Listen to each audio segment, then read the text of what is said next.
estar en la ciudad de Bogotá. Recuerdo que la primera vez que vine a Bogotá, en realidad estuve en el aeropuerto, porque fui a dar una conferencia en Bucaramanga ya por principios del año 2019, y llegué al aeropuerto y tenía como 2 horas para el otro vuelo, entonces me salí del aeropuerto solamente para pisar la calle y decir: estuve en Bogotá. Estuve en Bogotá. Muy bien. Hoy vamos a estar hablando acerca de un tema que me parece muy actual, un tema que nos toca en cierta manera a todos especialmente porque la tecnología obviamente que ha invadido nuestras vidas, ha permeado muchísimas de las actividades de nuestras vidas, y en muchas situaciones puede ser algo muy beneficioso, puede ser algo muy positivo, puede ser una buena herramienta que nos ayude para potenciarnos como personas, pero en otros casos puede terminar siendo un peligro y puede significar un retraso en el propio crecimiento personal de una persona. Por ejemplo, es interesante que en los años 90, cuando comenzó a desarrollarse, bueno, el Internet ya se había desarrollado en un proyecto tanto de agencias de seguridad en los Estados Unidos, con algunas universidades, pero se desarrolló con la intención de que sean sistemas de comunicación internos, hasta que un inglés fue bastante visionario, tuvo la idea de por qué no comenzamos a establecer redes y cables por todo el mundo para que todos nosotros podamos comenzar a comunicarnos y que podamos tener algo llamado el Internet o la red o web, como lo puso él. De hecho, el Internet o la web, que es como una telaraña, está pensada en relación a todos los cables que cruzan el mundo, porque mucha gente usa el Internet y viene a mi conferencia y me dice: yo no sabía que había un cable. Yo no sabía que había un cable de fibra óptica que llega a Colombia, por ejemplo, y de Colombia se reparte por todos los países del Caribe. ¿Sabían ustedes? Uno, para ver algo en Internet en cualquier isla del Caribe, ese cable primero pasa por Colombia, ¿no? Curiosamente. Y pensemos en el caso de mi país, Argentina. Para que una información viaje hasta Argentina, tiene que cruzar todo el continente y llegar hasta abajo. ¿Qué significa eso? Significa que en Argentina estamos algunos segundos atrasados con respecto a otros países debido a la comunicación del Internet y cómo funciona esa red. Pero lo que los visionarios del Internet en ese momento decían era: ahora vamos a democratizar el conocimiento. Era una frase muy común esa. ¿Qué significa esa frase que parece profunda pero no dice nada en realidad? Esa es la verdad. Hoy en día nosotros nos encontramos con gente que son los gurúes de la información y dicen un montón de frases que son puro humo, nomás no significa absolutamente nada. Bueno, el problema fundamental que se planteaba en ese momento era el de la inequidad. La inequidad es el problema más grande de nuestras sociedades. Eso es algo que se repite hasta el día de hoy, ¿no? El problema de la desigualdad, el problema de la inequidad, cuando no significa absolutamente nada. Por ejemplo, si ustedes me comparan a mí con Bill Gates, hay una inequidad gigantesca si vamos a hablar en términos financieros. Pero la verdad que si ustedes me preguntan a mí: ¿quisieras ser Bill Gates? No, gracias, para nada. ¿Quisieras tener todo lo que tiene Bill Gates? Tampoco. Yo la verdad que estoy muy bien como estoy. Para lo único que me gustaría tener el dinero de Bill Gates es para que toda nuestra causa tenga un Soros, ¿no es cierto? Yo siempre digo: nosotros necesitamos un Soros de nuestro lado, no puede ser que hagamos todo a puro pulmón. Pero bueno, eso capaz que nos hace luchar de una manera mucho más aguerrida y entregando mucho más el corazón, por así decir, por esta causa.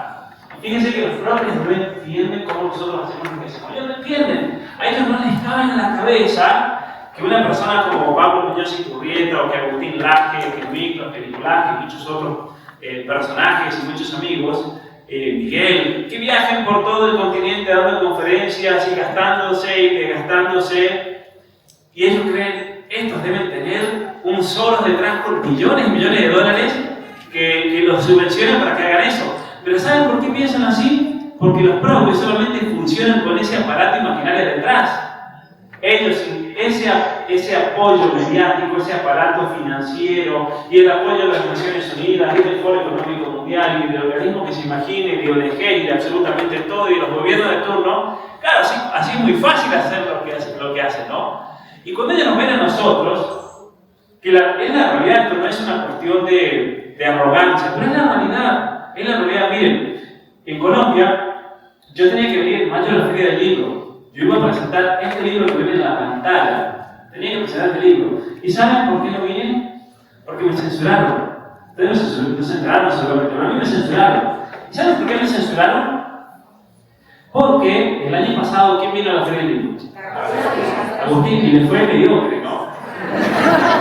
Entonces, ese es el problema, que la izquierda creía que tenía la hegemonía y el control de la cultura. Ellos creían que la cultura es nuestra. Y de repente viene un personaje como Agustín Laje, que les barrió, pero los votos quedaron todos. Imagínense el nivel de envidia que se mueve en esos ambientes, yo lo he visto. Y entonces ellos dicen, miren, acá hay un problema, porque en realidad le estamos dando una plataforma muy importante. La plataforma cultural más importante de Colombia es la Feria del Libro de Bogotá, ciertamente. Y viene Agustín Laje y es el autor más vendido, con más concurrencia, horas y horas. Él me dijo, tú ese día me escribió, me dijo, Pablo, no doy más. Me mandó un mensaje, me dice, no sabes el agotamiento que tengo, porque estuve más de 7 horas firmando libros. Y yo le dije, Agustín, claro, si te pones a hablar con todo, así cualquiera, yo también, hace 10 horas firmando libros. Entre nosotros nos rompemos mucho. Pero la cuestión es la siguiente, la izquierda se ha dado cuenta que hemos irrumpido en una plataforma, no solamente nosotros, no, aquí la cuestión no es nosotros, es ustedes. Ese es el problema para la izquierda. Que ustedes están respondiendo, ese es el problema. Porque ellos pueden decir, miren, es un loco que habla y diga lo que quiera, pero el problema es cuando la gente responde. Cuando la gente se comienza a dar cuenta de que en realidad nosotros, con nuestras ideas y nuestros pensamientos, que no son monopolios míos, es el pensamiento de ustedes también, somos en realidad la mayoría, esa es la realidad. Esa es la realidad, que la mayoría de Colombia es pro vida, que es pro familia, que está en contra de la ideología de género. Y entonces eso hace sacudir un poco ese establishment, esos poderes mediáticos y políticos que estaban muy asentados y creían que tenían el control total. Y entonces obviamente que me censuraron en la Feria de Bogotá, donde ya estaba todo para que yo esté en la Feria de Bogotá. Pero lo más gracioso fue la excusa que me dieron. ¿Saben qué excusa me dieron? Me dijeron, es que este año le vamos a dar lugar a las mujeres solamente. Además mentiroso, búsquense una excusa mejor, porque había hombres también, yo después me fijé, había muchos hombres. Todo este año le vamos a dar espacio a las mujeres, así que lo lamento mucho. Cuando ya estaba todo dicho, de hecho la editorial que publicó mi libro, que publicó Agustín Laje, es una editorial muy grande, es la segunda más grande del mundo, es una editorial que cuando hay una feria del libro, ellos ponen mucho dinero para que se hagan las ferias del libro y por lo tanto ellos tienen el poder de decir, yo quiero que el escritor de esta feria de nuestro lado sea tal. El año pasado fue Agustín Laje, este año me eligieron a mí.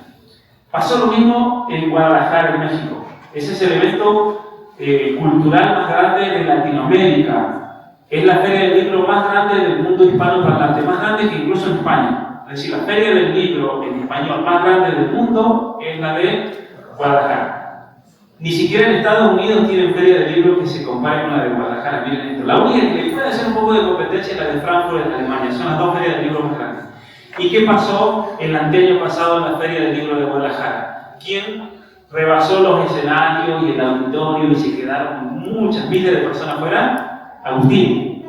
Entonces de vuelta pasó lo mismo. No puede ser que le están dando una oportunidad a ellos y están copando la feria del libro. Y entonces a la feria siguiente, HarperCollins, que es el que patrocina el salón más gigante de la feria, dijo, Pablo Muñoz Iturrieta va a ser el que va a hablar. ¿Y qué hicieron de la feria del libro de Guadalajara? Me censuraron. ¿Saben lo que dijeron los carátulas? Bueno, muchos de ustedes habrán visto el video. Dijeron, no, en realidad nunca lo invitamos a él. Nunca lo invitamos. Pero a veces esta gente son tan inútiles. Hay una página web que se llama Wayback Machine. ¿Conocen esa página? Bueno, es un proyecto donde ellos van recopilando todas las páginas web y se actualiza cada 3 o 5 segundos. Y qué curioso que la página de la Feria del libro de Bogotá, cada 3 o 5 segundos ellos la copiaban, entonces había que ir a la web Art Machine, muchos de los seguidores lo hicieron, y en la misma página de Feria del Libro de Bogotá, de Guadalajara decía: nuestro invitado principal este año va a ser Pablo Muñoz Iturrieta, saca mi foto de Argentina que va a hablar con su libro. Hasta en Twitter y en todas las redes sociales tuvieron que ir a borrar absolutamente todo. Miren lo que es, porque en realidad la gente tiene miedo, realmente, tiene miedo. Los mismos que nos decían de democratizar el conocimiento porque había una inequidad en el conocimiento.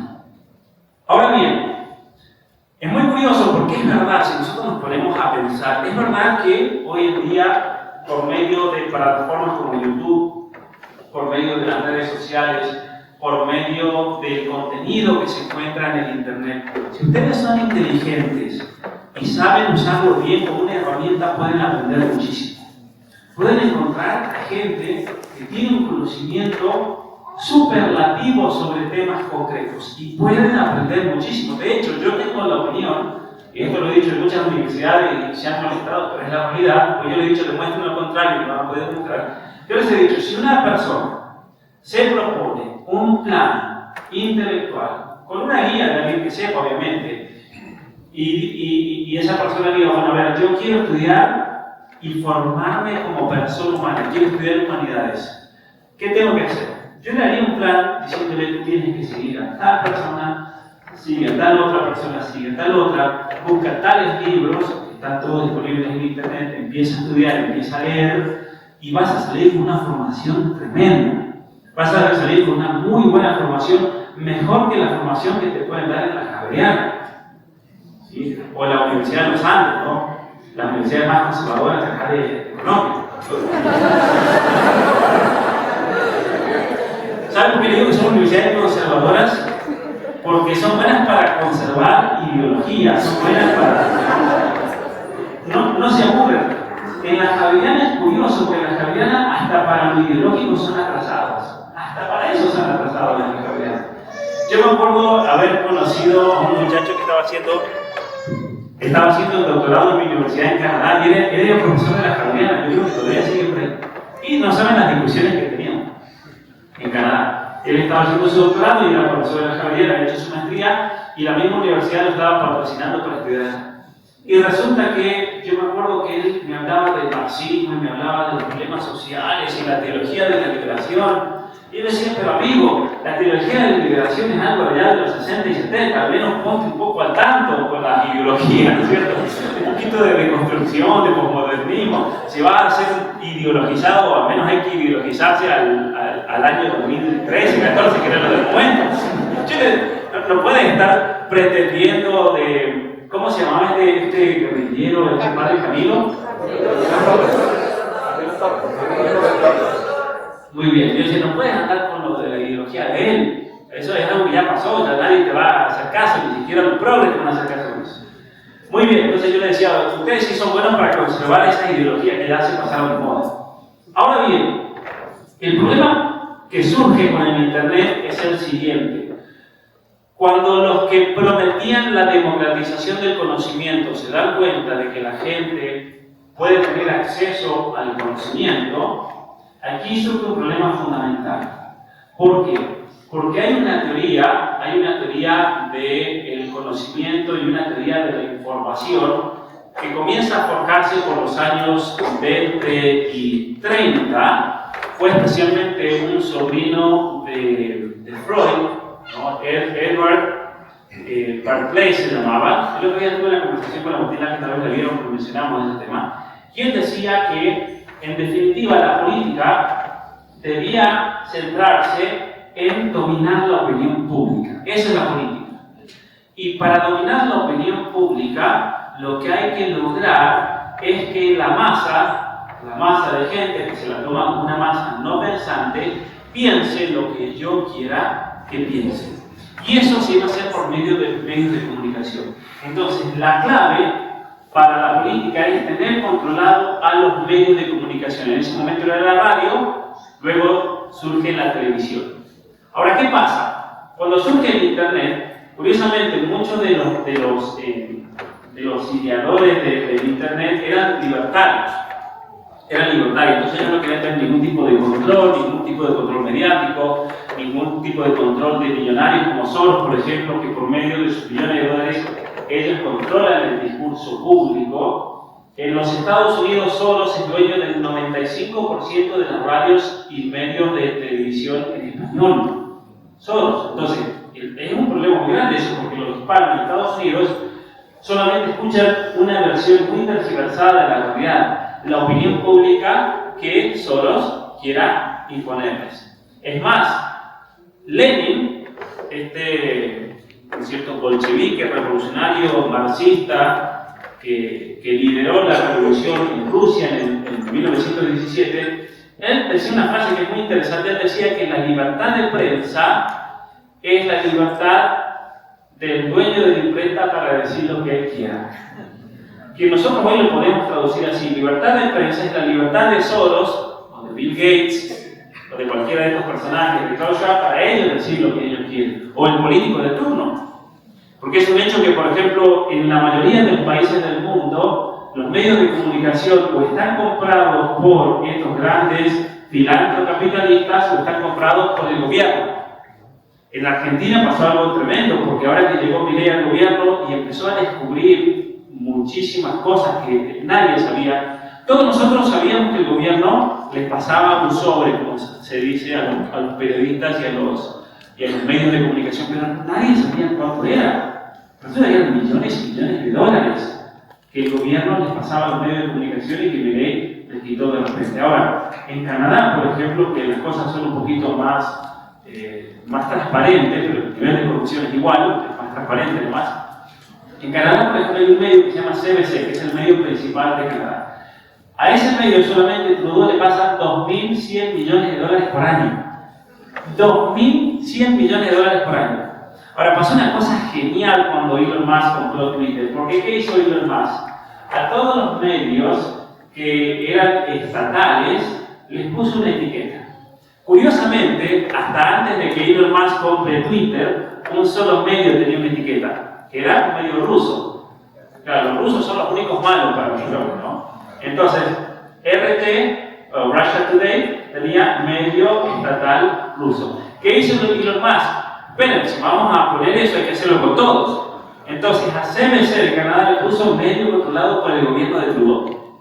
Le puso debajo del perfil, que fue genial. ¿Y qué hizo CBC? CBC salió a defenderse y dice: no, pero espere, eso no es verdad, nosotros somos un medio independiente. Trudeau solamente nos pasa 2.100 millones de dólares al año, que eso cubre el 73% del dinero operacional. Entonces, ¿qué hizo Elon Musk?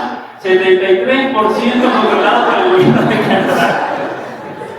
Y ahí viene la cuestión, que el Internet supuestamente iba a democratizar el conocimiento, pero en realidad lo que terminó ocurriendo es que compañías como Google, como Facebook, como Instagram, como Twitter también, hasta antes que la compre Elon Musk, terminaron siendo aparatos de control y de dominación del discurso público, por medio del algoritmo, por medio de la inteligencia artificial. Y esto es algo muy fácil de comprobar. Yo estoy seguro que todos ustedes de una manera u otra lo han padecido. Por ejemplo, vayan a Facebook a criticar la ideología de género.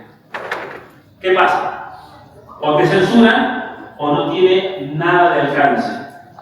Pasa lo mismo en Instagram, pasa lo mismo en YouTube. En Twitter es increíble porque hasta antes de que Elon Musk compre la compañía, decían cualquier cosa mínima y te ponían en la jaula, era el dicho, ¿no? La jaula del pajarito, te pusieron en la jaula por 24 horas, por 48, por 7 días. Y una vez que llega Elon Musk a la compañía, comienzan a descubrir un montón de información realmente preocupante, que hasta la CIA y el FBI tenían oficinas internas para ellos comenzar a censurar a personas, cómo usaban la aplicación para hacer espionaje y un montón de cosas totalmente ilegales para favorecer siempre una tendencia determinada en materia política, siempre relacionada a cualquier cuestión globalista o progresista. Entonces, hay un tema que a mí me empezó a preocupar mucho dentro de todo lo que podríamos hablar en este ámbito, que cuando yo estaba escribiendo este libro, Atrapado en el cuerpo equivocado, comenzaron a salir reportes muy, pero muy preocupantes. Este libro salió en el 2018, diciembre del 2018. Y en ese momento no había mucha información para ponerlo en el libro. No tenía lo suficiente y lo seguí estudiando, profundizando. ¿Y cuál es la cuestión? Que a partir de 2014, y vamos a ver algunos gráficos después, a partir de 2014 se comenzó a ver un nuevo fenómeno mundial que nunca se había visto antes. De chicas especialmente, también en varones, pero principalmente en chicas adolescentes, que nunca habían tenido un problema relacionado a su propia identidad de las niñez.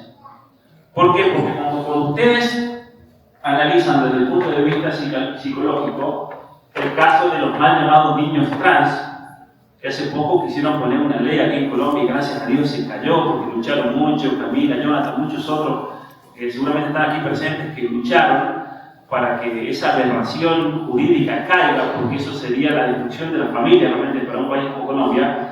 Pero el problema con los niños trans, que lo hablo bien en ese libro y seguramente los que lo han leído ya saben a qué me refiero, radica en un problema en la infancia que va entre los 2 y los 7 años de edad. Es decir, cuando una persona padece un trastorno de la propia identidad, que comienza a autopercibirse con otro tipo de identidad distinta a lo que objetivamente, biológicamente es por un problema psicológico que puede ser por el trauma, por el abuso sexual, por el rechazo de los propios padres, por la muerte de la mamá o del papá. Hay toda una serie de factores que se dan que pueden enfermar psicológicamente a un niño y que llevan a ese niño a tratar de huir de su propia identidad por alguna razón determinada, ¿no? Por ejemplo, a mí me pasó en Bucaramanga, conocí un caso terrible de uno de estos niños trans. La mamá vino a la conferencia desesperada porque obviamente estaban todos los activistas LGBT detrás del caso del niño,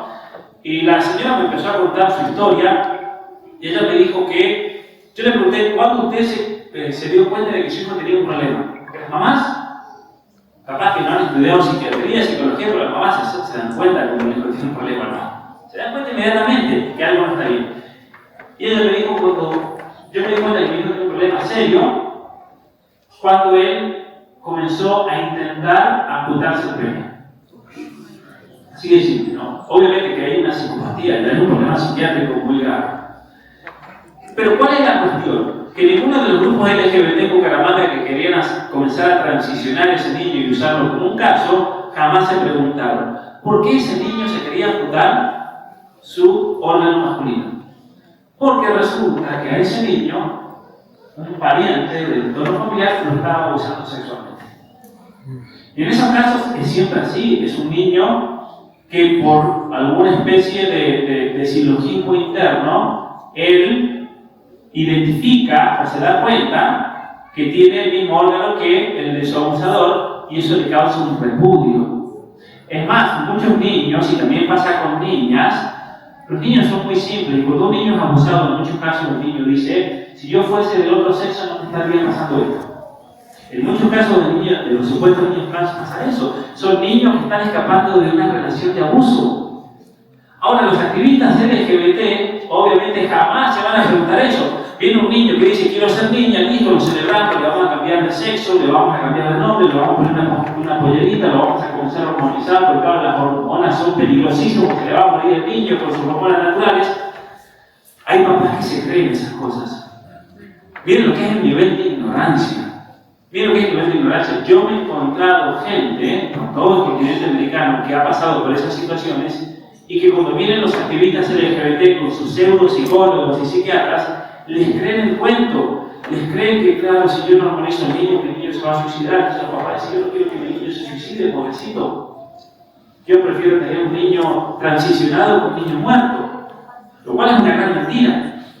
Ahora bien, en el año 2014 comienza a darse algo nuevo que nunca jamás se había dado en la historia, que eran niñas que habían sido completamente normales, que no tenían ninguno de estos trastornos que yo les estoy mencionando, que comenzaban a transicionar.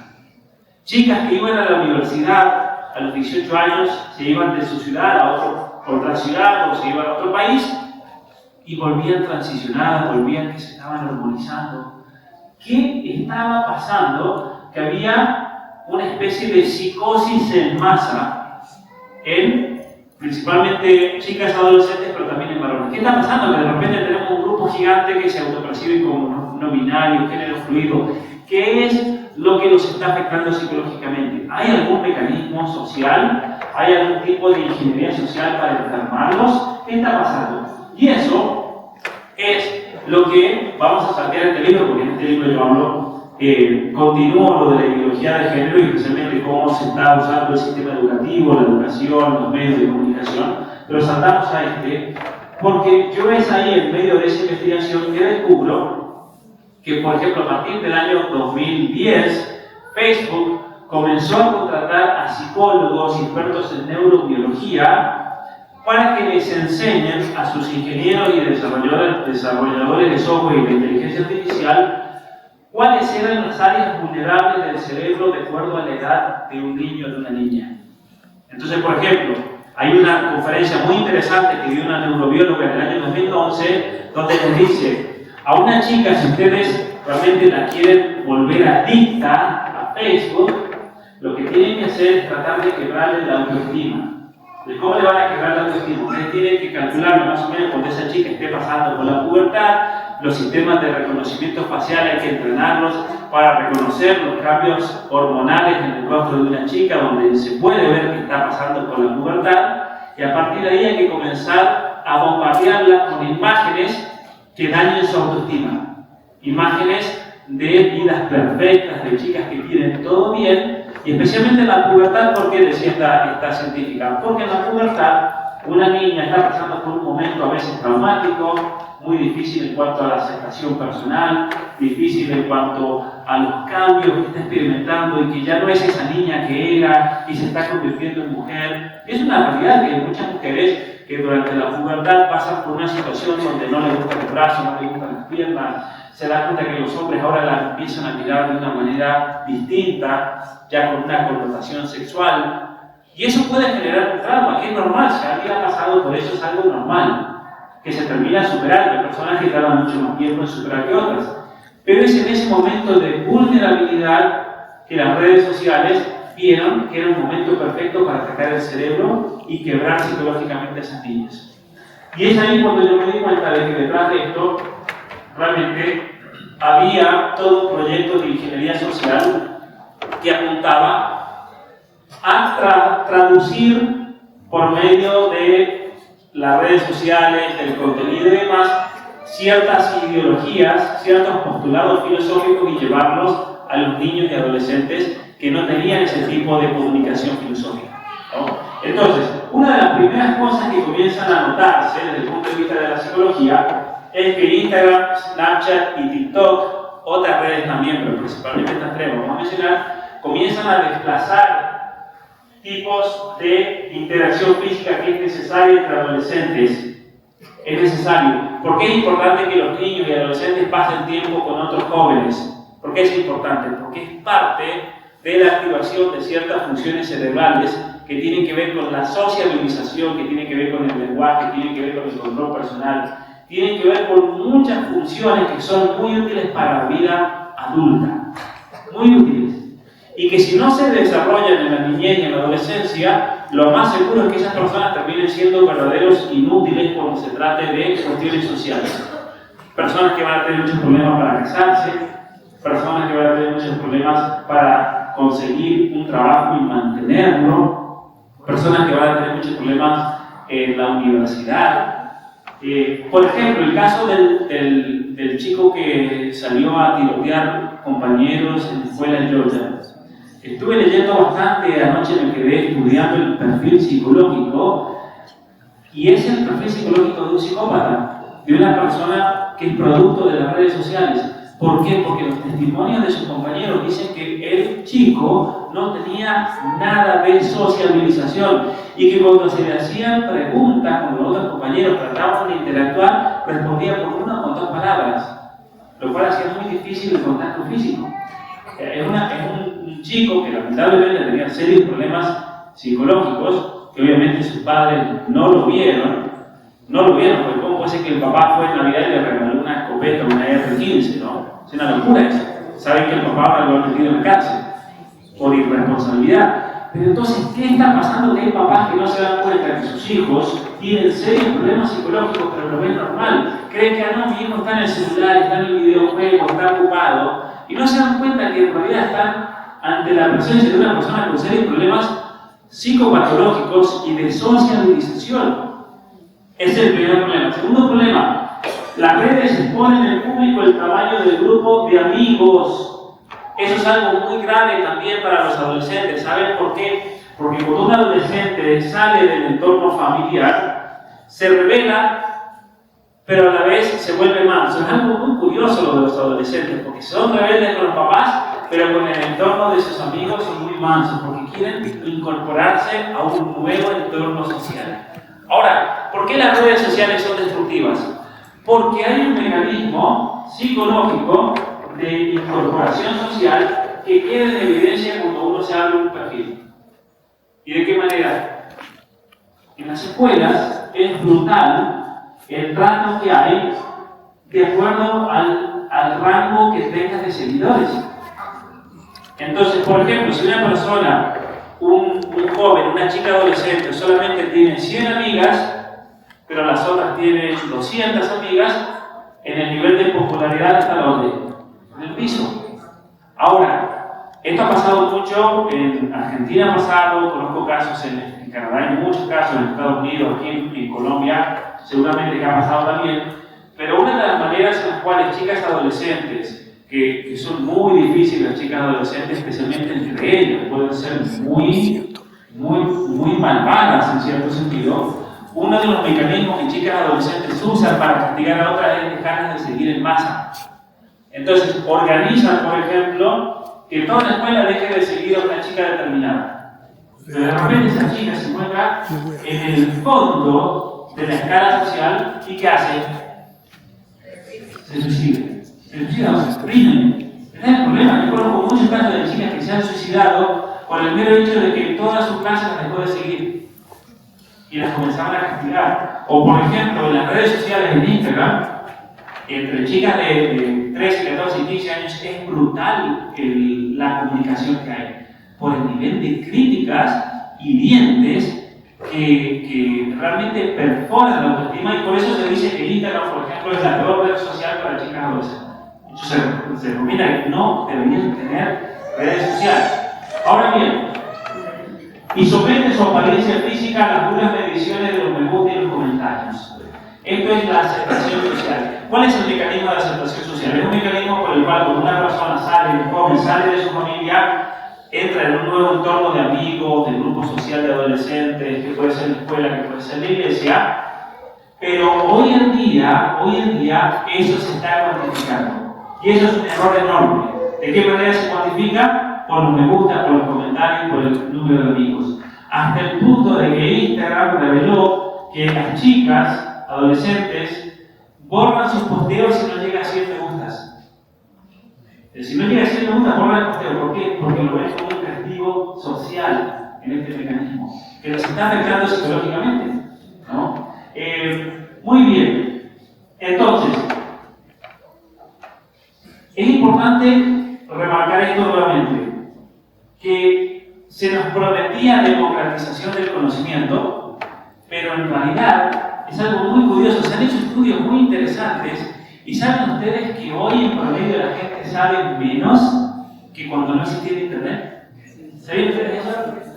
Se han hecho muchísimos estudios y el nivel de conocimiento de política, de la constitución, de leyes, de temas que afectan a la sociedad es menor hoy que hace 20 o 30 años. Miren ustedes qué interesante, cuando hoy tenemos el internet, cuando hoy tenemos las redes sociales, cuando hoy tenemos muchas posibilidades para investigar, y la gente sabe menos. Es curioso. ¿Y eso por qué? Porque en realidad estamos entrando en una espiral de control y de manipulación ante el cual uno tiene que estar muy atento para no caer víctima tampoco de esta situación.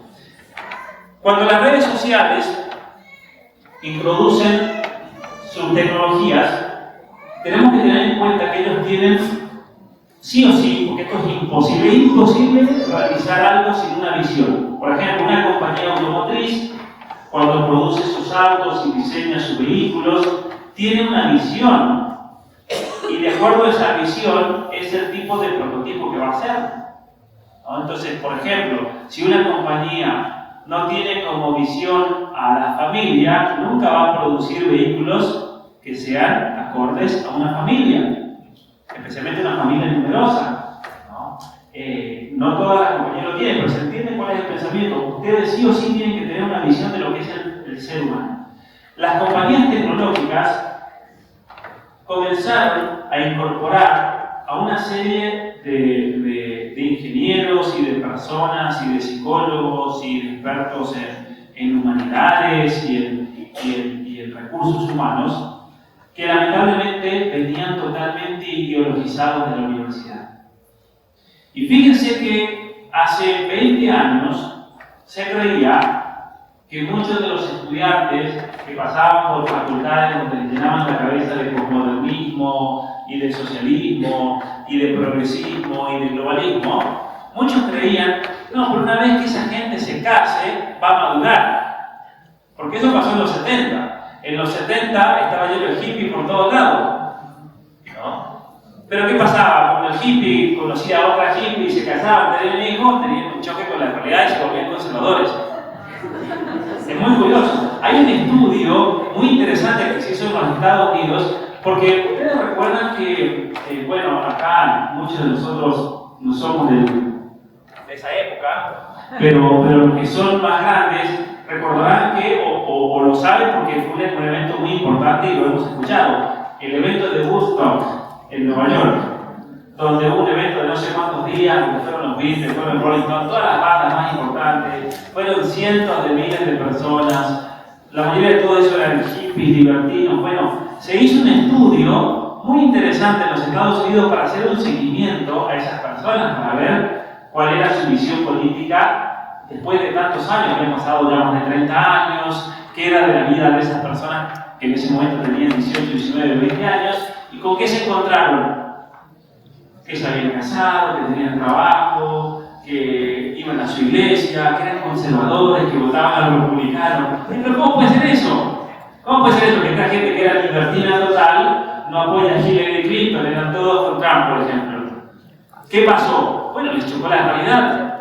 De hecho, en Canadá hay un dicho que es muy curioso. En Canadá se dice que la gente vota al Partido Socialista o al Partido Liberal de Trudeau hasta que cumplen 35 años. Cuando ya tienen que pagar los impuestos, la casa, cuando los hijos, esto, aquello, se vuelven todos conservadores. Curiosamente, se vuelven conservadores. ¿Por qué? Porque te toca la realidad de la vida. Porque es muy fácil ser socialista cuando tiene la edad uno de Greta Thunberg, claro, así cualquiera yo soy socialista, por lo tanto no tengo nada. Pero cuando tengas que empezar a trabajar, a pagar impuestos y demás, ahí te va a empezar a doler el bolsillo y la billetera. Pero ¿qué pasó? Curiosamente, muchos sociólogos decían, cuando todos estos jóvenes que salen deconstruidos de la sociedad se choquen con la vida, van a madurar y van a dejar esas ideologías de lado. ¿Y qué pasó?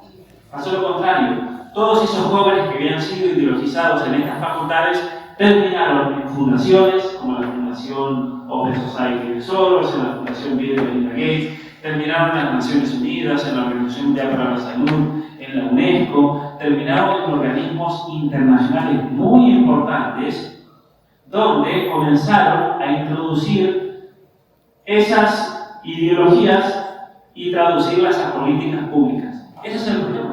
Es el problema fundamental. Cuando de repente tenías un recurso humano gigantesco, porque si yo hace 40 años quería imponer el feminismo en Colombia, iba a ser muy difícil, porque no tenía el capital humano para realizar algo de esa envergadura. Hoy en día es muy fácil.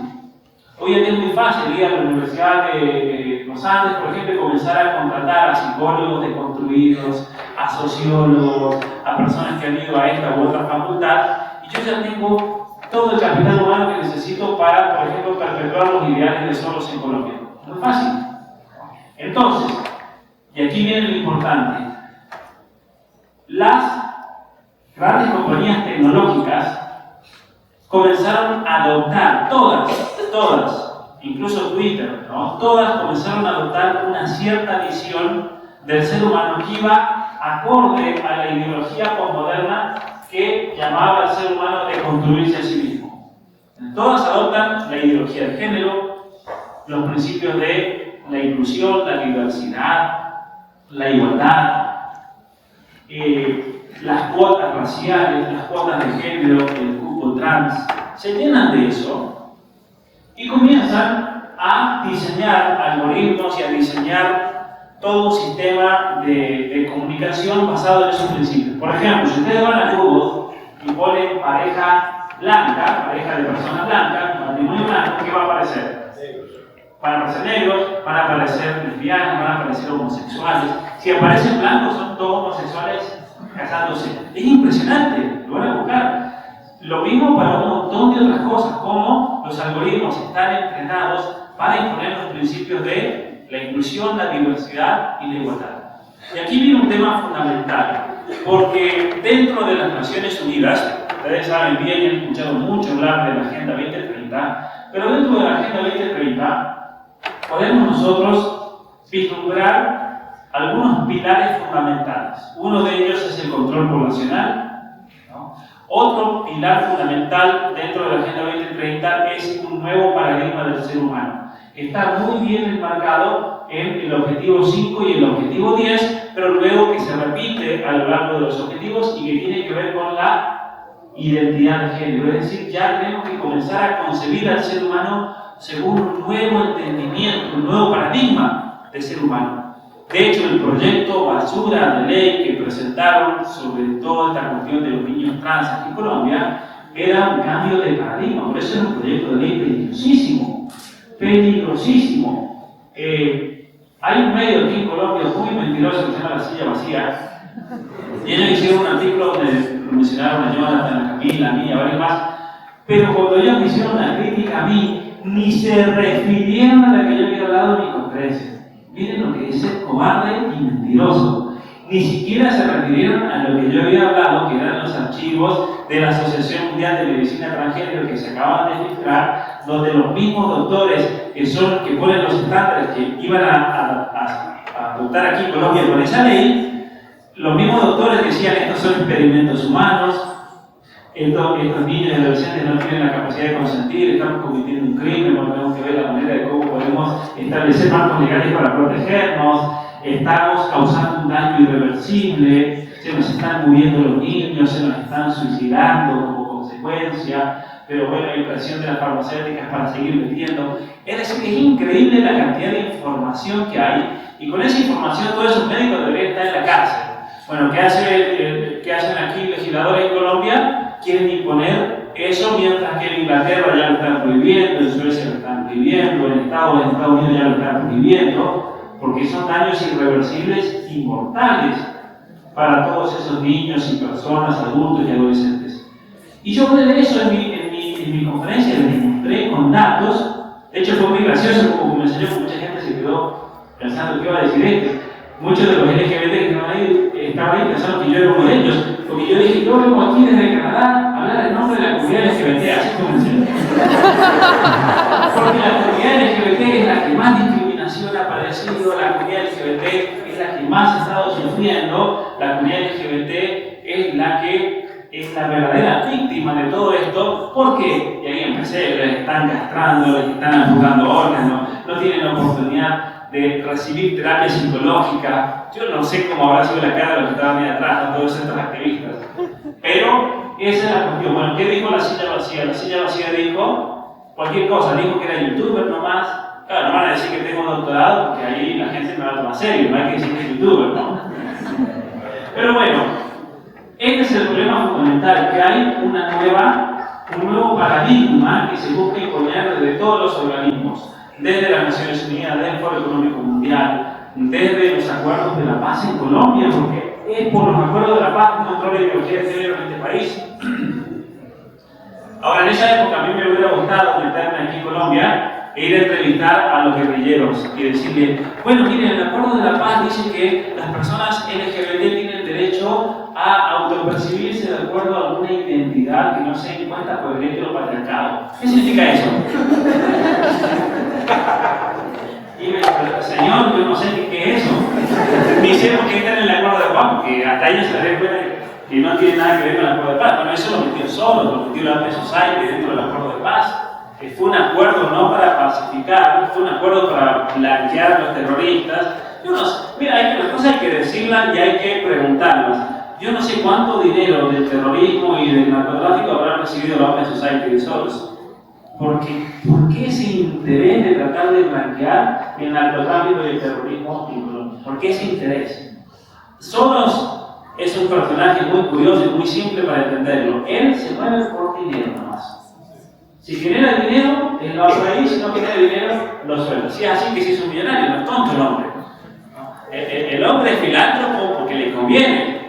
Bill Gates y todos esos tipos son filántropos, no porque tienen tanto dinero que no quieren que no saben qué hacer, no, lo donan para ganar más dinero. El caso de Bill Gates es muy obvio, ¿verdad? Demasiado obvio. Por ejemplo, el hombre dice, hay que vacunar a todo África, ¿no? Yo soy el benévolo de África, vamos a vacunar a África, voy a donarle tanto dinero a la Organización Mundial para la Salud para que vacunen a África, y cuando nos damos cuenta que todas las vacunas son de sus compañías. Y el hombre se hace hipermillonario y encima no paga impuestos porque lo donó.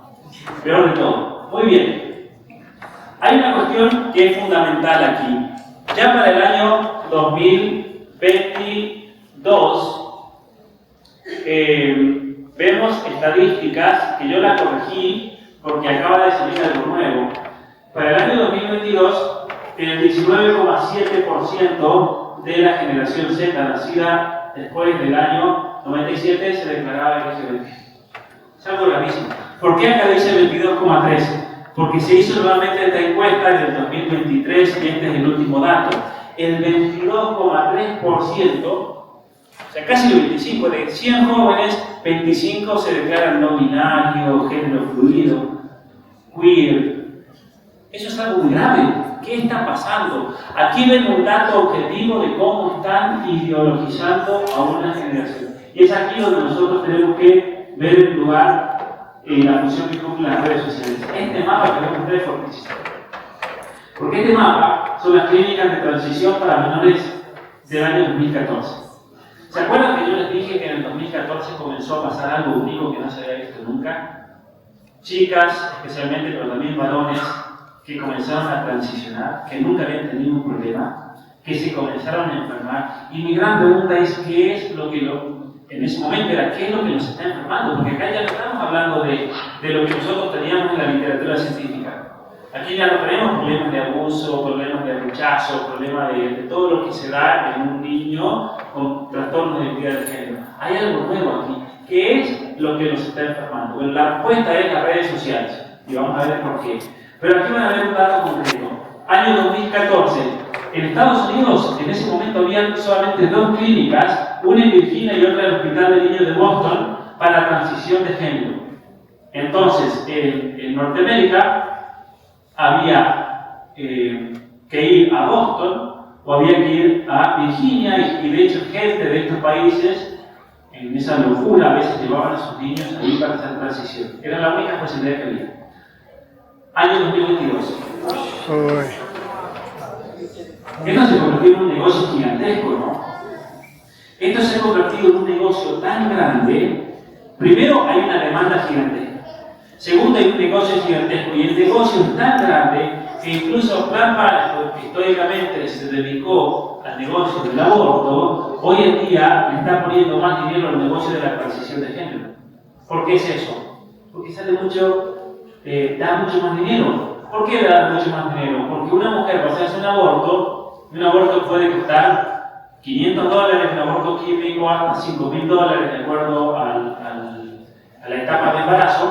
Pero no es que una mujer dice, bueno, yo me voy a abortar todos los meses. Eso no existe. Hay casos de mujeres que han abortado muchas veces. Pero no es que yo tengo una clienta de Planned Parenthood y yo le digo, bueno, cuando te quedes embarazada el otro mes ven de vuelta y así sucesivamente. No existe eso. Ahora bien, ¿qué pasa con las clínicas de transición de género?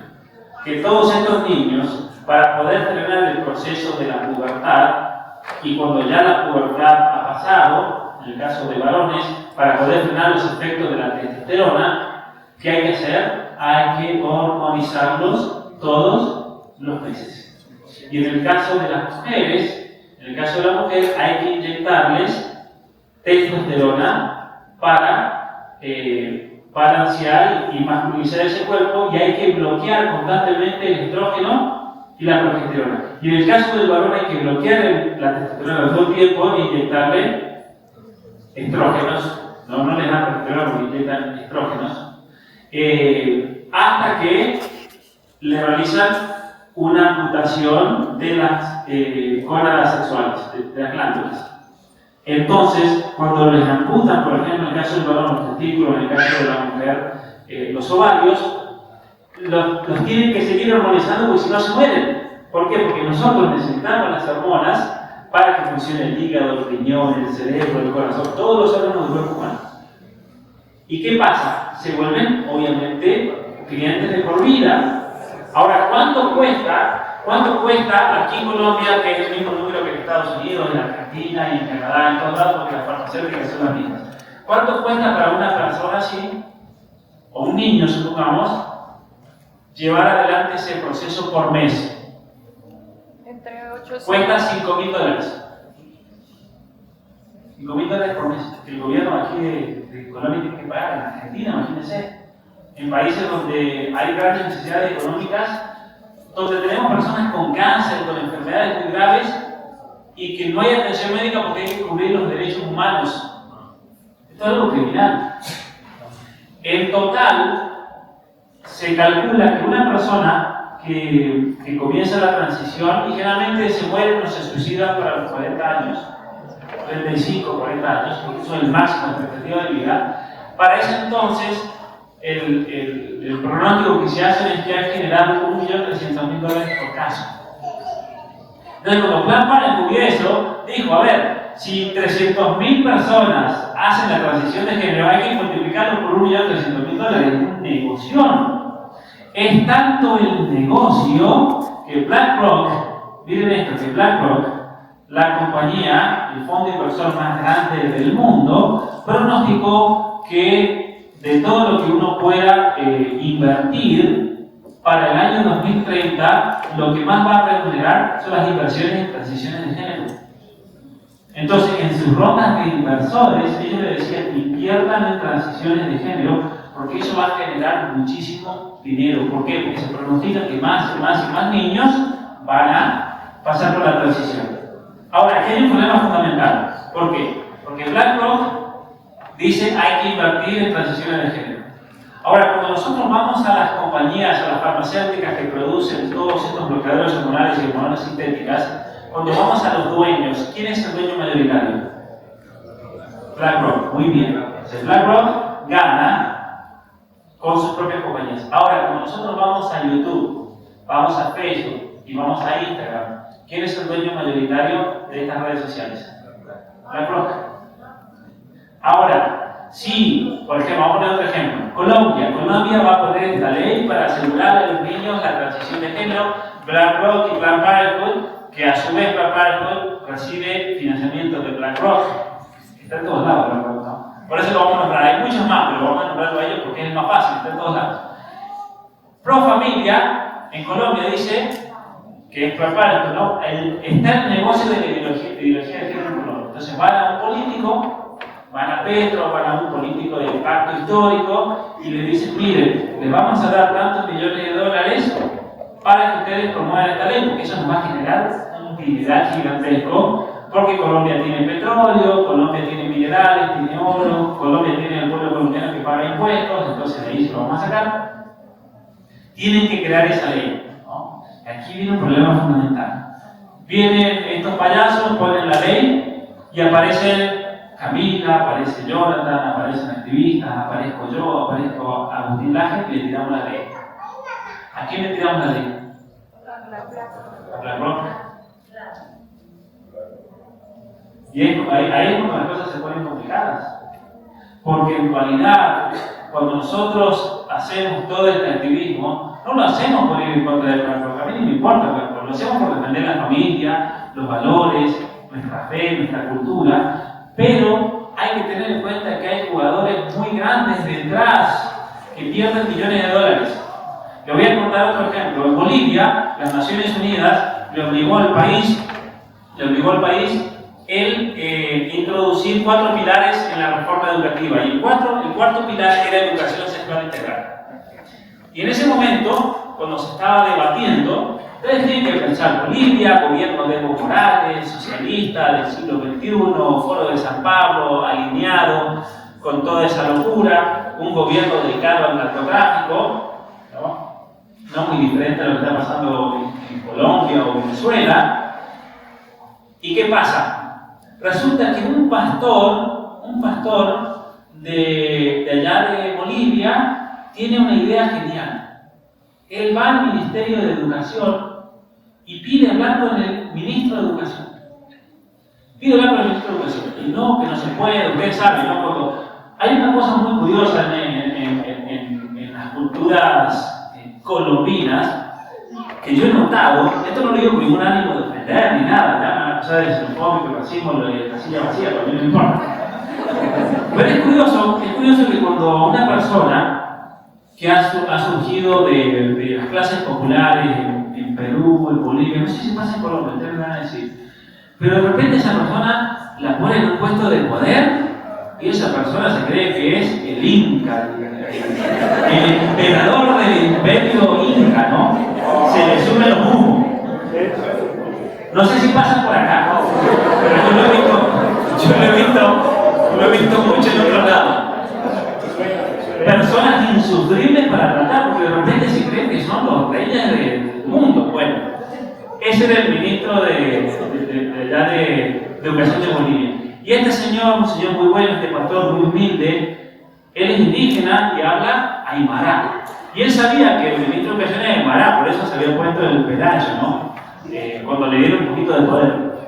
Y resulta que cuando se quedó a esperarlo en la puerta y cuando iba saliendo, le habló en aymara.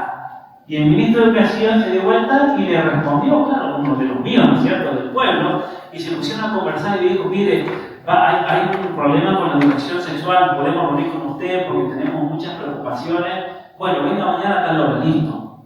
Y el otro día, esto yo sin saber nada, yo me enteré mucho después, vienen con este libro y le dice el ministro: usted tiene que leer este libro, lea este libro porque explica lo que es el cuarto pilar que quiere poner las Naciones Unidas aquí en Bolivia. Bueno, el señor va y leyó mi libro, y resulta que cuando leyó mi libro, él fue a Evo Morales y fue al círculo ahí del gobierno y le dijo: miren, según este libro de educación sexual hace esto y enseña esto y esto.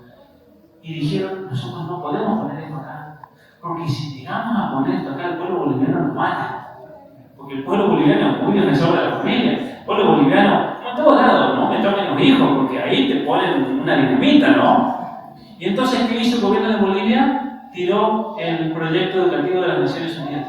Y el cuarto pilar, que fue un triunfo gigantesco. Yo me enteré después de eso, ellos me escribieron y me contaron toda la historia. Pero hay algo muy interesante aquí, porque las Naciones Unidas ya habían impreso los libros, ya habían puesto el dinero, habían invertido millones para todos los libros de educación sexual para Bolivia y se tiró todo a la basura. Entonces, uno se encuentra.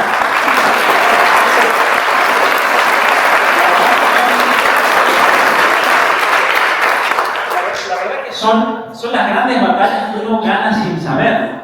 ¿No? Son las batallas que Dios quiere que uno las gane sin enterarse, porque la verdad que Dios tiene que hacer esas cosas. Pero aquí nuevamente nos encontramos ante el mismo problema. Las editoriales, los medios de comunicación, todos los que ven invertidos se les cayó el negocio y perdieron muchísimo dinero. Y saben que ese dinero lo perdieron por el trabajo nuestro. Entonces uno se vuelve el enemigo. Y lo que quiero hacerles entender también es que no es yo soy el enemigo, ¿no? O que Camila y Jonathan que son los enemigos, o usted no, en realidad somos todos nosotros los enemigos, todos somos parte. Nos miran con un nivel de enemistad muy grande, que tratan de amedrentarnos, que tratan de cancelarnos, que tratan de meternos miedo, y no tenemos que tener miedo. Primero porque somos un montón, miren toda la gente que somos acá. Hay gente que incluso no pudo venir porque hasta último momento no se sabía nada del paro, pero había muchísima gente que iba a venir de otras partes, que iba a viajar. Pero aquí estamos, porque en realidad somos la mayoría, por más que ellos tratan, lamentablemente, de destruirnos por medio de todos los medios que tienen. Miren, a partir del año 2012 comienzan a explotar los casos de transición de chicas adolescentes, lo cual coincide con el ingreso del celular en la vida de adolescentes y de las redes sociales. Esto es terrible. Transición de chicas adolescentes, a lo largo de los años, miren cómo va aumentando. Miren esto. Desde el 2014 hasta el 2019, que son las cifras oficiales de una sentencia de la Corte Suprema de Inglaterra, hubo un incremento de 1.460% en varones y 5.337% en chicas adolescentes. Aquí estoy hablando de chicos y chicas que no presentaban problemas de niños, es decir, personas que se enfermaron durante la adolescencia, principalmente por medio de las redes sociales. Aquí está lo que yo les comentaba de $1.300.000 por persona. Esta psicópata del medio es una doctora de un hospital en Nueva York que todas las semanas postea fotos con las chicas adolescentes que transicionan. Que las dos parecen raras porque las viven hormonizando con testosterona, con bloqueador hormonal, entonces adquieren rasgos donde uno no sabe qué son, ¿no? Por eso se hizo muy famoso el no binario. ¿Por qué el género no binario se hizo famoso? Porque estas chicas comenzaron a darse cuenta que no podían masculinizarse, que no pasaban como hombres tampoco. Y entonces no eran ni varones ni mujeres. Y se popularizó el no binario. Pero miren qué crimen que les amputen los pechos. El bloqueador hormonal Lupron, en el año 2018, que es la última vez que ellos publicaron, generó 726 millones. Pero, debido al incremento de casos, a esto hay que multiplicarlo por 4. Es decir, por año están generando solamente en los Estados Unidos entre 2.000 y 2.500 millones de dólares. Con un solo medicamento. Miren lo que es esto. Es un negocio gigantesco. Síntomas previos a la transición de estas chicas adolescentes. Problemas sociales, aquí tenemos en internet, las redes sociales, ansiedad, vamos a ver cómo la ansiedad es uno de los efectos de las redes sociales, obsesión con su cuerpo, que es otro de los efectos, especialmente por Instagram, anorexia nerviosa, imagen corporal distorsionada, medio injustificado subir de peso, inanición y ejercicio excesivo. El ejercicio excesivo y la inanición son los dos hashtags más populares en TikTok entre niños y adolescentes. Esto es increíble. Por ejemplo, en Italia se hizo un estudio de niños italianos y la preocupación principal entre los niños en Italia es el subir de peso. Entre niños. Me dicen, pero ¿cuánto nosotros los de niños nos preocupamos si vamos a subir de peso? Jamás ni nos planteamos eso. Jamás. ¿No? Jamás. Muchos dicen, no, pero muchos activistas LGBT, aquí en Colombia también lo decían, es mentira de los conservadores que los menores de edad transicionan. Bueno, en Canadá, yo conozco casos de transición, conozco casos personalmente de 13 años, de chicas que todavía ni siquiera se habían desarrollado sus pechos y ya le habían amputado las mamas para que no se desarrollen. Es algo criminal realmente, de menores de edad. Miren esto, además estas operaciones se caracterizan por ser una carnicería, porque es tan antinatural y no es como ni siquiera la operación de mama de una mujer que tiene cáncer, por ejemplo, ni siquiera en esos casos, porque acá hay una extirpación total, absoluta, de tal manera que estas heridas, estas cicatrices que van de punta a punta, terminan luego expandiéndose. ¿Cómo es esto? Miren lo que es esto. Es una carnicería realmente lo que están realizando. Es una carnicería. Y son fotos fuertes, pero yo se las muestro para que ustedes vean realmente las consecuencias de la ideología de género. A mí me gustaría ir al Congreso de Colombia y mostrarle eso a todos estos legisladores que están a favor de esto. ¿Cómo me justifican? A ver, uno por uno, comiencen a justificar esto. Denme una justificación. ¿De qué manera esto es un derecho humano? ¿De qué manera esto es libertad? ¿Cómo esto puede ser libertad? Acá obviamente hay una psicopatología muy profunda. Este otro médico que está acá, el doctor Lechman, todas las semanas en su Instagram publica sus casos de operaciones de chicas. Y aquí vemos una con su mamá. Es muy triste porque la mamá la llevó y la mamá se puede ver detrás de la máscara que tiene una gran sonrisa. Pero hay un problema muy serio acá. ¿Qué ven ustedes en el estómago y en los brazos? ¿Qué ven en el hombro? Muy bien, esta chica se ha estado cortando. Esto es autolesiones. Obviamente que esta chica padece graves problemas psicológicos. ¿Y cómo puede ser que un médico haga una transición así sin preocuparse por la cuestión psicológica? Miren, yo les voy a contar un caso increíble que me pasó en Canadá. Un caso es de locos. Porque en Canadá, cuando un menor de edad tiene que hacerse una operación, y aquí estamos hablando de operaciones legítimas, ya sea por cáncer, ya sea por algún problema de desarrollo óseo, de lo que sea, cuando hay que hacerse una operación, no solamente tiene que tener el consentimiento de los padres, pero sino que también debe pasar por un equipo de psicólogos que evalúan si esa persona está psicológicamente a la altura para poder pasar, porque muchas operaciones pueden ser traumáticas. Por ejemplo, a un niño que haya crecido con una pierna más corta, que hay que alargársela, puede ser traumático porque son muchos meses de recuperación. Entonces el equipo psicológico dice si está preparado o no para hacerlo. Muy bien, yo conozco un caso donde una chica nació con un problema maxilofacial donde había que básicamente cortarle la mandíbula, ponerle unos tornillos, alargársela para que esté a la par de su boca, porque si no iba a tener muchos problemas, no solamente de estéticos, sino problemas para masticar, para un montón de otras cosas. Muy bien. Fue al hospital, pues ya tenía el turno con el cirujano maxilofacial, que es un amigo mío. Este cirujano maxilofacial ya tenía el quirófano, tenía todo listo y no pasó la prueba psicológica de la chica.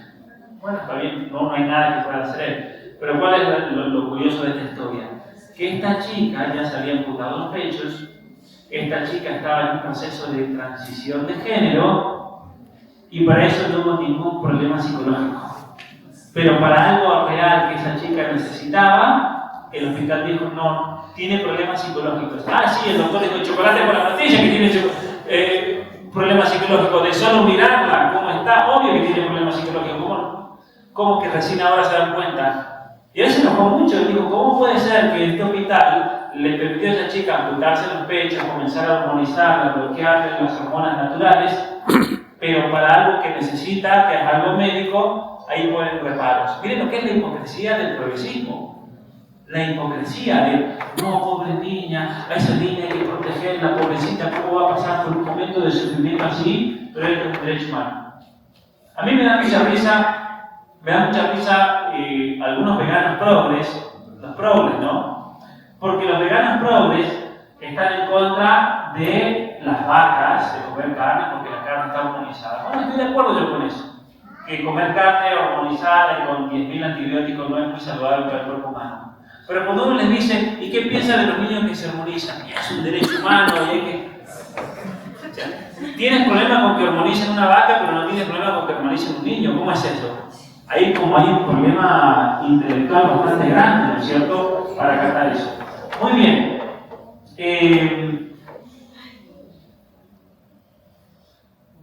Esto ya se lo había dicho. Aquí entra de lleno el problema del adoctrinamiento por medio de influencias en redes sociales. ¿Saben que es increíble? En YouTube es impresionante el nivel de censura que sufre uno. Es increíble. Ustedes dirán, no, pero Pablo, tú tienes más de 250.000 seguidores en YouTube. Sí, pero en realidad yo debería tener mucho más. El nivel de censura que sufrimos es muy grande, especialmente al momento del alcance de los videos. Es como que un video llega hasta cierto punto y listo, lo cortan, ¿no? Por ejemplo, el video que yo hice sobre mi intervención aquí en Colombia, donde expliqué por qué esa ley estaba mal, ese video tendría que haber tenido cientos de miles de visitas. ¿Por qué? Porque yo sé que todos los grupos pro vida lo repartieron por todos lados y sin embargo YouTube los bloqueó la llegada. O por ejemplo, personas que me dicen, Pablo, nosotros te seguimos, pero cada vez que vamos a YouTube tenemos que suscribirnos de vuelta. Eso hasta con mi familia pasa. Pasa con mis hermanos, que se tienen que suscribir nuevamente a mi canal de YouTube.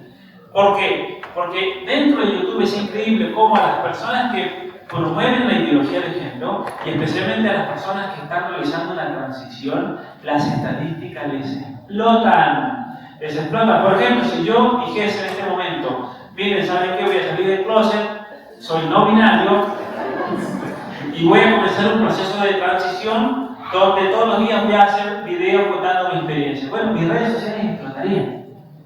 ¿Por qué explotarían? Y ahí fue cuando yo encontré el mecanismo de BlackRock, porque BlackRock es dueño mayoritario de las acciones de YouTube y es dueño de las compañías farmacéuticas que se benefician de las transiciones y por lo tanto es un negocio redondo.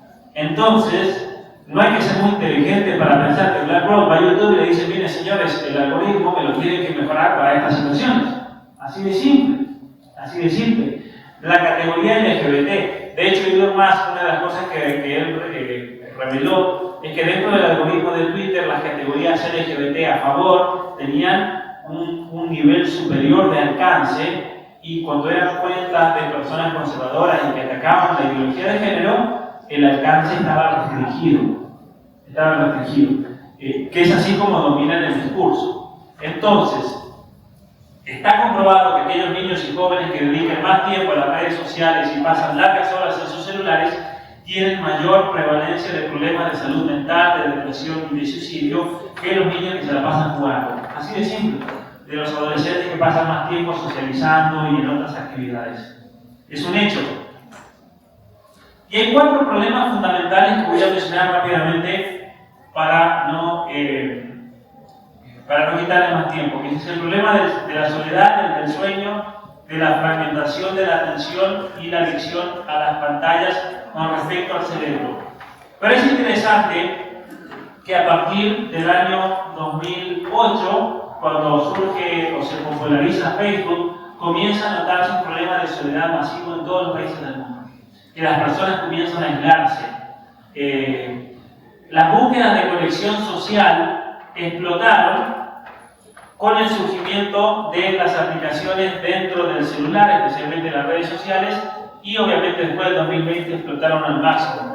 Todas las búsquedas en Google de personas que manifiestan por sus búsquedas síntomas de soledad y de depresión.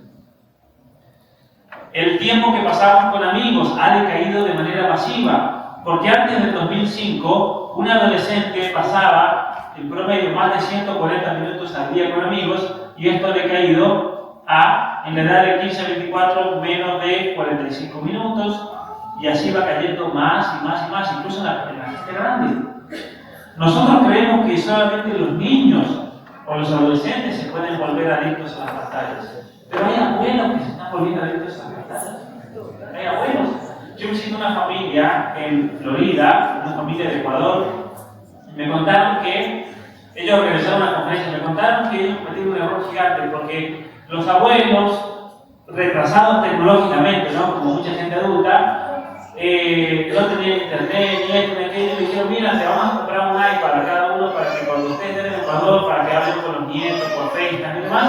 Bueno, ahora el abuelo y la abuela están adictos a las pantallas. Vienen a visitar a los estadounidenses, además no dominan las pantallas, no salen de la pantalla, es un problema real. Es un problema real. Muy bien. Hay otro problema fundamental que voy a explicar rápidamente. Aquí vemos el cerebro humano en distintas etapas, a los 5, a los 8, 12, 16, 20 años. ¿Cuál es el problema fundamental desde el punto de vista neurobiológico con el uso excesivo de pantallas, de iPads, de redes sociales, de incluso material audiovisual para niños y adolescentes? Que el cerebro humano es un cerebro que cuando nacemos está prácticamente desarrollado. Es el órgano que menos crece después del nacimiento porque un bebé ya tiene el 80% de la masa encefálica, pero el cerebro tiene que comenzar a activarse y el cerebro tarda entre 18 y 25 años en activarse completamente. ¿Cómo se activa? Por medio de distintas experiencias sensoriales, experiencias sociales, experiencias vitales, cuestiones intelectuales, que fuerzan al cerebro a comenzar a usar esas secciones o esas funciones que se llaman. Entonces, nosotros vemos aquí a un niño de 5 años Y si le hacemos una imagen de resonancia magnética, vamos a ver que la mayoría del cerebro está verde, rojo y amarillo, es decir, es un cerebro inactivo, salvo en algunos sectores. Luego a los 8 años, a los 12, a los 16 y a los 20. ¿Por qué yo le puse en mi libro Apaga el celular y enciende el cerebro? Porque se está descubriendo que en niños que comenzaron a usar el iPad desde muy chicos, para ya a los 12 años, están observando que el cerebro no se está encendiendo donde debería encenderse. Por encenderse acá deben entender este color, el color más morado, azul. Esto es un cerebro prácticamente encendido, donde todas las funciones cerebrales responden a los estímulos. Pero ¿cómo puede ser que hoy en día tenemos jóvenes de 16 o de 20 con cerebros de 8 o de 5 años? ¿Cómo puede ser eso? ¿Qué problema hay en esos jóvenes que no han padecido un accidente? Porque eso se vería en una persona que ha padecido un accidente y parte de su cerebro no funciona, por ejemplo. ¿Cómo puede ser que tenemos niños y adolescentes con regiones cerebrales atrofiadas, por ejemplo? ¿Cuál es la explicación científica de eso? Básicamente lo que ocurre es lo siguiente: como ustedes le dan un iPad a un niño de 2 años, o de 3, o de 4, o de 5, o de 6, la edad que sea, es tanta la información que recibe ese cerebro, las luces, los colores, los destellos, el sonido, los cambios de pantalla, son tantos que el cerebro no está diseñado para procesar esa información. Nuestro cerebro está diseñado para procesar la vida real. Y entonces, cuando le introducen al niño un mundo virtual donde todo es ficticio y donde está diseñado para que ese cerebro genere más dopamina, lo que ocurre es lo siguiente: el niño sí procesa esa información, pero a costa de que el cerebro tiene que comenzar a quitar energía de otras regiones que se deberían estar activando para procesar todos esos estímulos externos, y lo que termina ocurriendo es que las otras regiones cerebrales se comienzan a atrofiar. Ese es el problema. Y las regiones cerebrales que se están atrofiando tienen que ver con la capacidad de prestar atención, la capacidad de enfocarse en algo, la capacidad de sociabilizar, son 3 de las principales, la memoria, la capacidad de comprensión, que luego cuando nosotros vamos a las escuelas, ¿qué problemas nos encontramos en las escuelas? Que los niños ya no tienen memoria, se distraen todo el tiempo, no se pueden enfocar, no pueden leer, porque tienen un problema de base neurobiológico que es gravísimo. Los exámenes PISA, que se publicaron los resultados a fines de 2023, fueron un escándalo mundial, porque en todos los países hay problemas gigantescos con la educación, pero gran culpa de eso la tiene el celular, que incluso nosotros como adultos podemos estar ya experimentando algunos de estos problemas, cuando no nos podemos enfocar, cuando nos distraemos. Ustedes recuerdan, porque son ya eran más grandes antes del año 2000, ¿cuántos números de teléfono se sabían? De todo, ¿no? Hasta del primo, de la tía, de la amiga que vive a la vuelta por la boda, se sabían todos. Nos sabíamos todos. ¿Cuántos números de teléfono se sabían? Con suerte de ustedes. Con suerte de ustedes, ¿no? Ahora, alguien me dijo en una conferencia, en una pregunta: bueno, pero eso puede ser porque está todo en los contactos. Bueno, pero en esa época nosotros lo teníamos en un librito. También. Si es por eso, tampoco lo tendríamos que haber aprendido en esa época, pero lo tenemos ahí. La razón es la siguiente: se ha demostrado que hay regiones cerebrales que tienen que ver con la memoria, que si ustedes no tienen contacto con pantallas, se mantienen muy activas, y a medida que tienen contacto con pantallas, especialmente con imágenes cambiantes, eso se va deteriorando.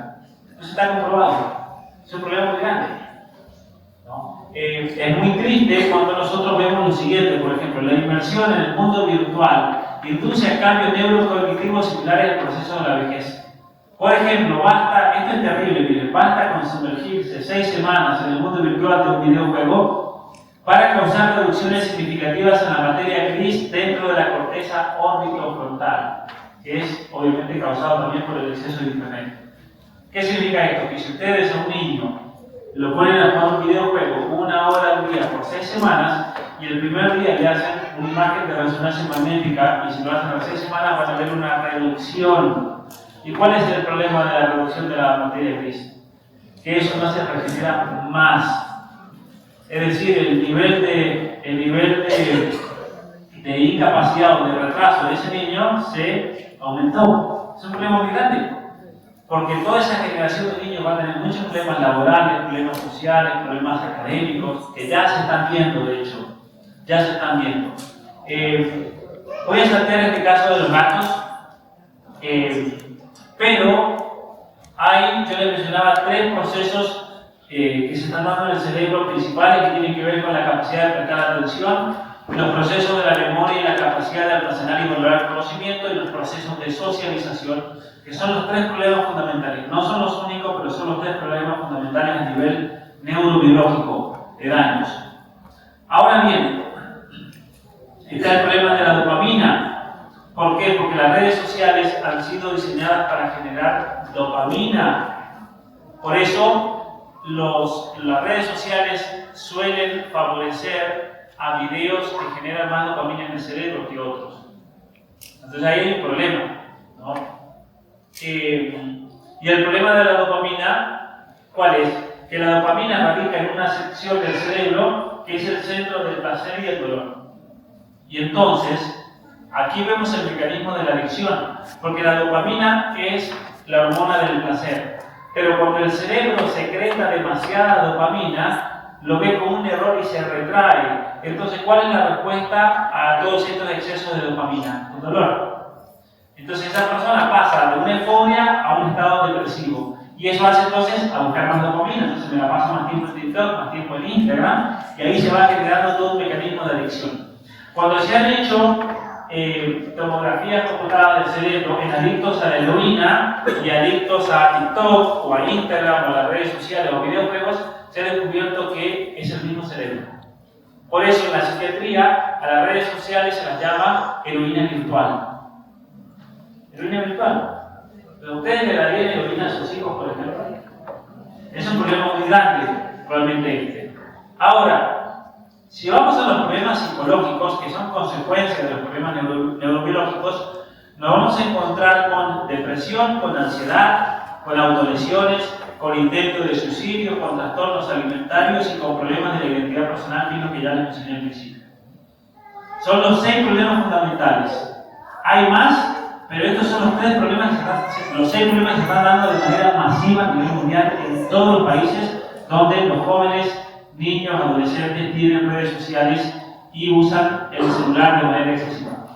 Miren, en Colombia, ¿saben ustedes cuál es el promedio de tiempo que usan los adolescentes el celular por día? 9 horas al día. Hay algunos que usan más, hay algunos que usan menos, pero aquí viene el problema del sueño, porque la gran mayoría de jóvenes usa el celular a la noche y al quitarle horas al sueño, la consecuencia es la depresión. Hay una correlación entre no dormir y tener depresión. Entonces, vemos cómo a partir del año 2012, cuando Facebook se muda a una aplicación y los jóvenes comienzan a tener iPhones y teléfonos inteligentes, explotan a nivel mundial los niveles de depresión. ¿Cuál es el problema que no ha tocado el techo todavía? Un problema muy grande. Entonces, esto significa que mientras más niños comienzan a ingresar en la adolescencia, mientras más niños comienzan a tener celulares, estos problemas se explotan. Ahora, aquí hay un dato muy interesante. Cuando estaba investigando el libro, comencé a investigar y a ver si encontraba algo sobre Bill Gates, sobre Steve Jobs, sobre el dueño de Snapchat, sobre los directivos de Google, el entorno familiar. Porque ellos son conscientes de esto. De hecho, se han centrado muchos estudios dentro de Facebook donde son conscientes de esto, son conscientes de cómo están usando los algoritmos para quebrar psicológicamente a los jóvenes de acuerdo a la edad que tengan. Y yo decía, ¿y estos que saben eso, qué hacen en las casas? Bueno, ¿qué descubrí? A Steve Jobs, el New York Times, antes de fallecer, le hizo una entrevista y le preguntaron, bueno, sus hijos va a salir un nuevo iPad en septiembre, su hijo ya lo debe tener, el prototipo, ¿no? Y él dijo, no, mis hijos no van a tener ni teléfono, ni laptops, ni iPads hasta que cumplan 18 años. Esto es algo impresionante, ¿no? Luego fueron a Bill Gates. A Bill Gates le hicieron la misma pregunta. Sus hijos, usted es dueño de Microsoft, deben tener tecnología por todos lados. Yo digo, no, en mi casa no hay tecnología, no hay televisor, no hay pantallas. El dueño de Snapchat, que es la red social para comunicarse más popular entre adolescentes, él reveló que sus hijos no tienen celular y ni loco les dejaría usar Snapchat. Fueron al CEO de Google, Sundar Pichai, el CEO de la compañía tecnológica y de innovación más grande del mundo, más poderosa del mundo, y que reveló que en su casa no hay pantallas y no hay celulares, y que solamente sus hijos ven una película los viernes a la noche, pero con la condición de que ellos tienen que hacer la misma cantidad de minutos que dura la película en deporte. Entonces, si la película dura 90 minutos, hay que ir 90 minutos a jugar al fútbol, 90 minutos a correr, como condición para luego sentarse en la película. ¿Por qué es eso? Porque lo saben, ¿no? Es la regla de Pablo Escobar, dicen. ¿Saben cuál es la regla de Pablo Escobar? Que el narcotraficante no consume. El narcotraficante no consume. ¿Por qué? ¿Qué pasaría si el narcotraficante consume? Se le acabó el negocio. Supongamos que yo le digo, mire, yo soy alcohólico, pero me voy a abrir un bar. Ese bar no va a durar ni 3 días. Voy a tomar todo y cuando se acabe todo, se acabó. Lo mismo pasa con las redes sociales. Es muy interesante que los ingenieros, los desarrolladores de software de todas estas grandes compañías, todos ellos mandan a sus hijos a escuelas que no tienen tecnología. En Estados Unidos existen las escuelas Waldorf, aquí en Colombia hay algunas también, pero ahí las que están en Silicon Valley, resulta que estas escuelas, yo tuve la oportunidad de viajar e ir a entrevistarme con profesores, director, y me contaron que les hacen firmar un contrato como condición para ser estudiantes, donde las familias no pueden tener televisor y no pueden tener celulares, no se pueden tener en la casa, como condición para estudiar ahí. Y curiosamente, cuando estuve ahí en Santa Clara, en Silicon Valley, elegí la mayoría de sus estudiantes, ¿de dónde vienen? No son los hijos del edificio de Yahoo, de Google, de allá, porque dejan a los niños acá y se van luego a trabajar y después salen. Todos quieren mandar a sus hijos a escuelas con cero tecnología. ¿Qué hay dentro de los algoritmos y de todo esto que ellos no quieren que sus hijos se contaminen? Es algo muy curioso, ¿no? Es muy curioso. Porque, por ejemplo, Messi juega al fútbol, ¿no? ¿Y su hijo qué hace? Juega al fútbol todo el día. Messi quiere que su hijo sea jugador de fútbol, es lo normal, ¿no? No lo veo como algo nocivo. Ahora, si yo estoy haciendo algo que digo malo, no voy a querer que mis hijos se introduzcan en ese mundo. Porcentaje de estudiantes universitarios en Estados Unidos con enfermedades mentales relacionadas a la ansiedad y la depresión aumentaron a partir del año 2010. Autolesiones de 10 a 14 años explotaron casos especialmente en chicas, pero también en varones. Es interesante porque eso no se veía. Autolesiones en adolescentes, especialmente en chicas entre los 11 y los 17 años, que han explotado a nivel mundial. Suicidio en adolescentes. Lo curioso es que el suicidio se manifiesta más en varones en los Estados Unidos que en chicas. Y aquí vemos en una tabla general todos los casos, cómo han explotado a partir del año 2012 de suicidio, autoenvenenamiento, episodios depresivos mayores, síntomas depresivos. Es algo realmente preocupante. Entonces voy a terminar con esto, algunas recomendaciones. Hay que atrasar el ingreso a la pantalla a los hijos la mayor cantidad de tiempo posible. Lo ideal es a los 18 años, lo ideal. En otros días hice un video sobre Roblox y todos los peligros que significa, porque muchos papás después de las conferencias me han dicho, mire Pablo, nosotros a nuestros hijos no les hemos dado celular, pero les dejamos que usen Roblox. Y yo le digo, ¿ustedes saben lo que es Roblox? Y no sabían, los papás, muchos no sabían, no tienen ni idea. Por eso hice este video. Tienen que tener mucho cuidado nuevamente con el mundo virtual, porque es un mundo muy peligroso y la realidad es que la mayoría de los padres no tienen el tiempo para estar supervisando lo que están haciendo los hijos. Y hay cosas muy peligrosas detrás del mundo virtual. En los Estados Unidos, la edad de ingreso a la pornografía en varones en promedio es 9 años. 9 años. A mí me suena muy interesante que una señora me dijo, no, pero mi hijo, nosotros somos cristianos, mis hijos son muy buenos, tienen celular. Y yo le digo, ¿usted le revisa cada tanto el celular a sus hijos? Y me dice, no, nunca. Bueno, yo quiero que vaya a revisar, vaya y revise el historial. Y después me cuenta. Entonces la señora al otro día me escribe por Instagram, doctor Pablo, ¿sabe qué? No, mi hijo no tiene nada, le revisé el historial y está vacío. Yo le digo, ¿usted por qué se va a esa señora que no se va a dar cuenta? ¿Por qué su hijo tiene que borrar el historial? ¿Por qué tiene que borrar el historial del hijo? Que la señora diga, no, mi hijo es muy bueno, que tiene el historial vacío, no ve nada. Es impresionante muchas veces el nivel de ignorancia de muchos papás que no se dan cuenta o el nivel de negación. Creen que porque son mis hijos no van a entrar en esto. Y se van a terminar importando por muchas cosas muy feas muchas veces, ¿no? Entonces, hay que atrasar la posesión del smartphone lo más posible, idealmente a los 18 años. No tener redes sociales antes de los 16, al menos los 16. Si se puede atrasar hasta los 18 mejor. ¿Pero por qué los 16?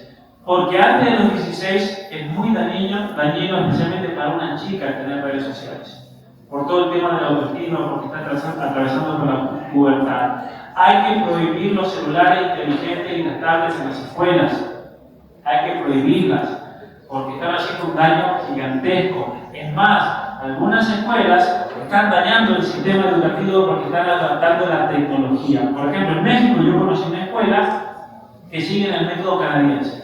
El método canadiense es el peor que existe. Porque ¿en qué consiste?